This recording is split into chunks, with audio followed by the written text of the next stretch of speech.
Twongeye kubasuhuza shuti bakunzi bavandimwe bakarura TV nk'ibisanzwe ni Samuel. Imbere murabona ko twagaruye Batista. Urakomeye cyane. Ndakomeye ndashima. Misi myinshi. Cyane rwose twarabona rwose umeze neza. Bayanda amabuye ndakomeye.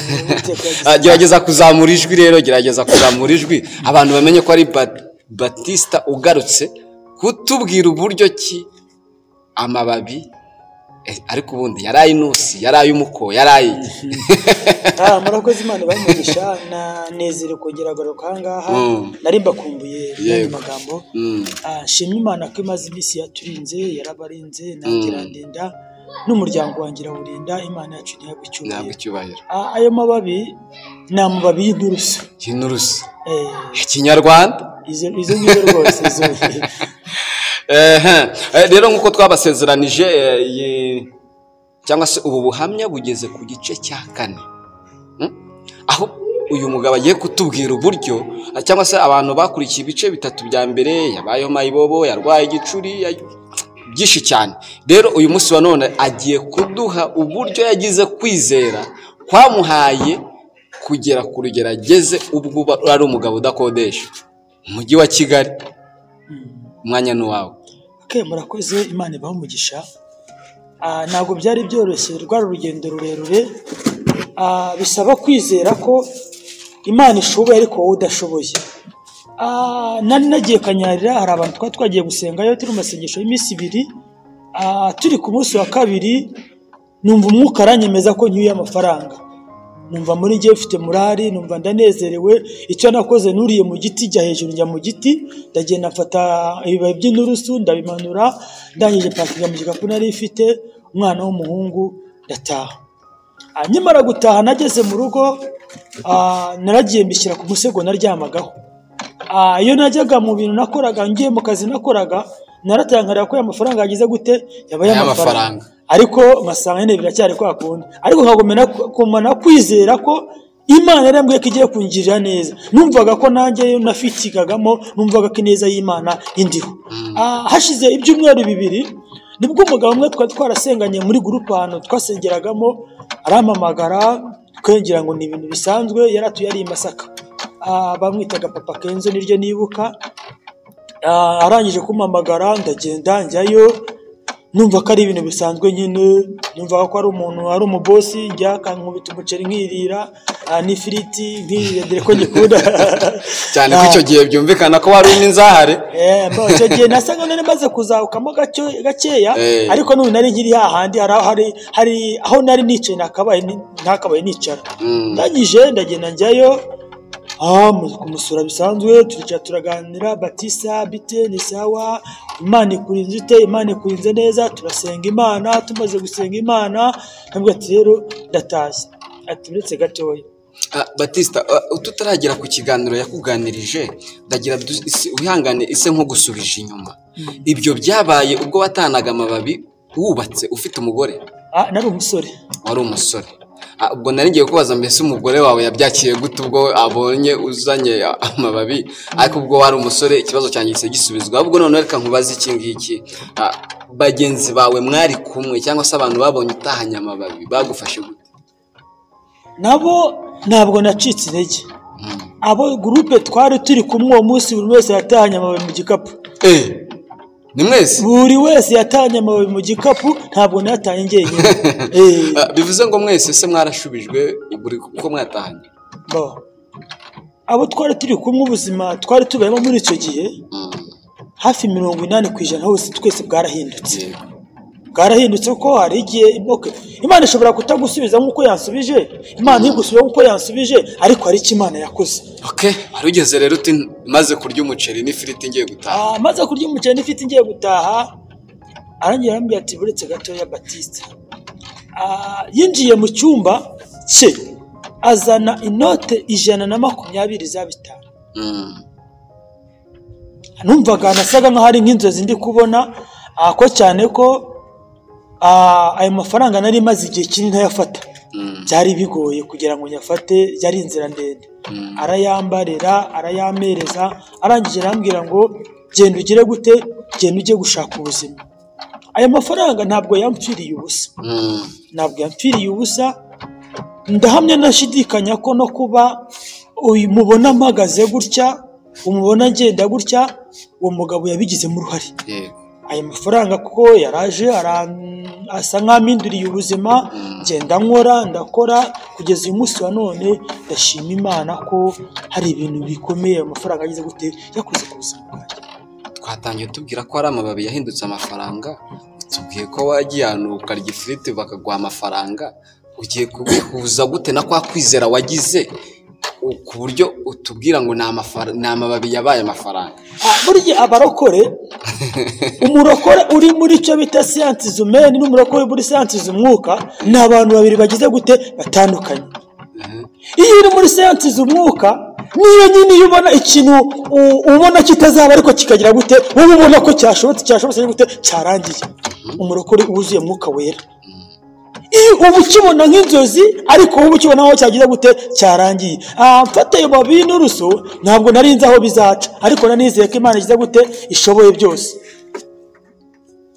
Nari nizeye ko Imana ishoboye byose, ntabwo nari nzi ko nzayabona, cyane ko na mbere yaho hari utundi dufaranga dukeya nakiriye numva ko bisobanutse. Ariko noneho nyuma muri icyo cyumweru nibwo uwo mugabo yamamagaye byabaye by'inturusu. Uwo munsi nese ninabikura ku musego ntabwo nongeye kubirya. Ntabwo ndanyurwa cyane ko hari n'inshuti yacu yigeze yatubaje ati uzamu nyine bari bafite amatsiko bumva ko waryamye ukabyuka ukareba muri wa mufuka ugasanga nta mababi yabaye amafaranga. Ntabwo ariko kuri ahubwo genda nifite kwizera ko Imana ifite inzira nyinshi yagira gute yacishamo kugira ngo igisubizo cyawe gute cyiza. Wowe ni mu buryo bwo kwizera ko numva ngo mwuka nyemeza ko cyuye amafaranga. Yes, bakunzi ba Karuhura TV ari ababyibajijeho cyangwa se n'abandi bari bafite amatsiko, mwumvishe ko icy'ingenzi ari ukugira ute ari ukwizera. Batista rero ubonye amafaranga tubungubu uko mbayo bifite isano na ya mafaranga. Watubwiye ko ubu ufite aderesi mu mujyi wa Kigali, ariko reka nkubaze mbere y'uko noneho tubwire uko ubungubu mbega ubuhamya ubu numva tugeze ku buhamya bw'uyu munsi. Tugeze uyu munsi ariko reka nkusubize inyuma gatoya. Ubu uwo mugabo wagufashije murabonana cyangwa wakoze iki? Murakoze. Uwo mugabo ntabwo nongeye kumubona ko na telefone ze sinongeye kuzibona. Batwaye telefone yanjye ari mutima sakana yaratuye, ntabwo nongeye kumubona. Muhuye reka nkoresha umwana mu buryo wavutsemo utari ufite papa, ubu muhuye wamubwira iki cyangwa wamufata nk'iki? Ikintu namufata nk'umuterankunga wanjye mukuru w'ubuzima bwanjye. Kuko iyo umuntu abashe kugufata ukava kuri rimwe ukagera kuri kabiri, uwo muntu aba ari umuntu w'umumaro. Umuntu w'umumaro ku buzima bwanjye nkwiriye kumwubaha. Amufata nk'iki nk'umubyeyi wanjye ko yagize igitekerezo ko nagize gute nahindurirwa ubuzima. Namwubaha nk'umubyeyi, namwubaha nyine nk'umuntu inshuti yanjye. Kugira dufashe abana bakiri muri bwa buzima cyangwa se abantu, kuko hari n'abantu bakuru bahisemo ku ubuzima bwa mayibo kuregeza bakimitse ibiyobyabwenge, cyane ko iyo uri mwana muganiye nabo bantu barakora ati n'ubundi navutse nta papa, navutse nta muryango ufite. Tubihuje n'ubwo buhamya bwawe uko njye mbyumva, njye ndumva umubyeyi w'ingenzi atari uw'amaraso, ahubwo nukureba akabona hari icyo ukwiye. Uwo muntu wumva ko yihebye yakwiyahuza ibiyobyabwenge akumva ko kuri wapfuye ntacyo yamara, wamubwira iki? Ubihuje ko wowe wabibayemo hanyuma nyuma ugakizwa ugahura n'umuntu utari warigeze kukumenya biciye mu nzira z'Imana, ariko ukiri muri bwa buzima bwo kunywa ibiyobyabwenge no kwiba no kwambura, ntago nkeka ko hari umuntu wari kuguha ayo mafaranga. Wabwira iki abo bantu ubihuje n'ubuhamya bwawe? Murakoze. Icyo nabwira abo bantu ni inzira igora, ariko ni inzira ishoboka kuyivamo. Nanjye kiriya gihe sinigeze menya ngo data ninde, sinigeze menya ngo data avuka aha. Ntabwo mbizi, navuga ngo nakuze nk'umwana w'imfubyi kandi bitakabijya gute bitakabaye biriho. Rero umuntu uri muri buriya buzima nabayemo, inama namuhereza nuko yahindukira Uwiteka ukagarukira Imana, ukajya mu nzu y'Imana byonyine gusa nibyo bishobora gutuma ubuzima bwawe ejo bugenda neza, Imana ikagira gute, Imana ikakugira neza. Ntabwo ari uko nahari hanze Imana itakureba, Imana irabizi, ariko nawe ukanka nkubwira ngo wowe ukibirimo injira mu nzu y'Imana niho ubutabazi bwawe buri. Wowe ukiri muri buriya buzima nari ndimo bwo kuba ku muhanda, ni ubuzima bugoye cyane, injira mu nzu y'Imana. kitubwira buryo ki uwo muntu yagira icyizere. Nani mbabwira uburyo umuntu yagira icyizere. Icyizere password ni imwe yonyine gusa, ni ukwemerera Imana akaba ari ikuyobora ukajya mu nzu y'Imana, kuko niho hari ubutabazi honyine gusa. Nanjye nkimara kugera mu nzu y'Imana niho natangiye kuba umuntu, natangiye kuba umuntu wagira igitekerezo kizima, natangiye kuba umuntu wagishwa inama. Inshuti zanjye twabanaga muri famiye yanjye, ariko ntarajya mu nzu y'Imana nari umuntu nyine uri aho ngaho ubwirana aho ngaho, ariko maze kugera mu nzu y'Imana, Imana impa igikundiro, Imana inyambika ubundi bwiza. Nanjye ndi umugabo waza ukabaza igitekerezo nkagira icyo nakubwira, kubera mu nzu y'Imana byonyine gusa. Kubera mu nzu y'Imana na ya mababi y'intusi yabaye amafaranga ngo nawe urabibona. Oya biragaragara, urabibona rwose. Buriya rukuru umuntu avuga ibintu nawe urabibona ko amababi y'intusi yabaye amafaranga. Yego, icya mbere ntabwo mburara iwanjye, ntibaburara. Gikomeye giteye n'ubwoba, ntuye mu mujyi wa Kigali inshuti yanjye. Ntuye mu mujyi wa Kigali cyonyine, icyo cyonyine ubwa cyonyine. Ubwo duheruka watubwiye ko utuye muri Gasogi. Ntuye mu murenge wa Ndera, akagari ka Bwiza, umudugudu bita Kasemuromba. Aha niho mbika utwenda n'Uwiteka yabasha kugira gute kuntuza n'umuryango wanjye. Mfite umudamu n'abana 2. Babayeho neza. Ubabonye nawe wabona ko ari kiri Imana yakoze. Ntabwo biba byoroshye kuba nk'umuntu waciye muri ubwo buzima kugira ngo abe uyu munsi wa none ari kubara amafaranga. Hari benshi bayabona bikabatera ubwibone, bikabatera mbega ntibibuka aho byavuye.